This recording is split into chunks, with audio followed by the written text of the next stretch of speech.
Morning दोस्तों, स्वागत है आपका एक और स्टोरी सेशन में। तो चलिए शुरू करते हैं। शहर के एक बहुत बड़े म्यूजियम के बेसमेंट में कई पेंटिंग्स रखी हुई थी।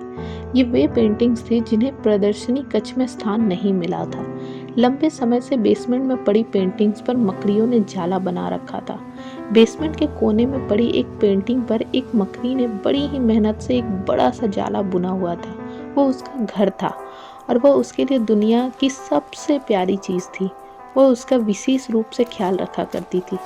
एक दिन म्यूजियम की साफ सफाई और रख रखाव का कार्य शुरू हुआ। इस प्रक्रिया में बेसमेंट में रखी कुछ चुनिंदा पेंटिंग्स को म्यूजियम की प्रदर्शनी कक्ष में रखा जाने लगा। यह देखकर संग्रहालय के बेसमेंट में रहने वाली कई मकड़ियाँ अपना जाला छोड़ कहीं और चली गई, लेकिन कोने की पेंटिंग की मकड़ी ने अपना जाला नहीं छोड़ा। उसने सोचा कि सभी पेंटिंग्स को तो प्रदर्शनी कक्ष में नहीं ले जाया जा सकेगा, हो सकता है इस पेंटिंग को भी ना ले जाया जाए। कुछ समय बीतने के बाद बेसमेंट से और अधिक पेंटिंग्स उठाई जाने लगी, लेकिन तब भी मकड़ी ने सोचा ये मेरे रहने की सबसे अच्छी जगह है, इससे बेहतर जगह मुझे कहाँ मिल पाएंगी। वह अपना घर छोड़ने को तैयार नहीं थी, इसलिए उसने अपना जाला नहीं छोड़ा। लेकिन एक सुबह म्यूजियम के कर्मचारी उस कोने में रखी पेंटिंग को उठाकर ले जाने लगे। अब मकड़ी के पास अपना जाला छोड़कर जाने के अतिरिक्त कोई विकल्प नहीं था। जाला ना छोड़ने की स्थिति में वह मारी जाती। बुझे मन से उसने इतनी मेहनत से बनाया हुआ जाला छोड़ दिया।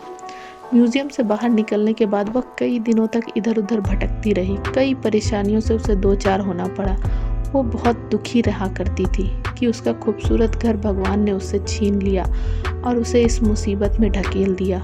वह म्यूजियम के अपने पुराने घरों के बारे में सोचकर और भी दुखी हो जाती थी।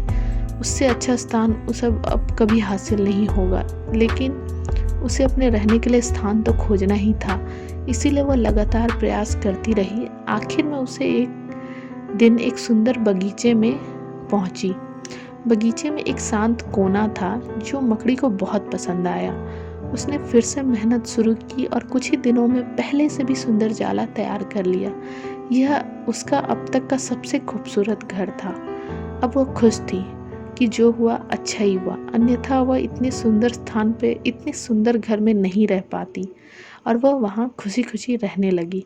तो दोस्तों, हमें इस कहानी से ये सीख मिलती है कि कभी कभी जीवन में ऐसा कठिन समय आता है जब हमारा बना बनाया सब कुछ बिखर जाता है। ये हमारा व्यवसाय, नौकरी, घर, परिवार या रिश्ता कुछ भी हो सकता है। ऐसी स्थिति में हम अपनी किस्मत को कोसने लगते हैं या फिर भगवान से शिकायतें करने लग जाते हैं, लेकिन वास्तव में कठिन परिस्थितियां हमारे हौसलों की परीक्षा होती है।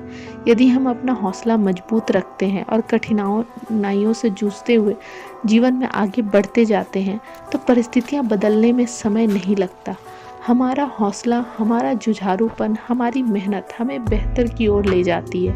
यकीन मानिए, हौसला है तो बार बार बिखरने के बाद भी आसमान की बुलंदियों को छुआ जा सकता है। तो इसी के साथ इस स्टोरी को यहाँ पे हम ख़त्म करते हैं और एक और नई स्टोरी में हम जल्दी मिलेंगे। तब तक के लिए धन्यवाद।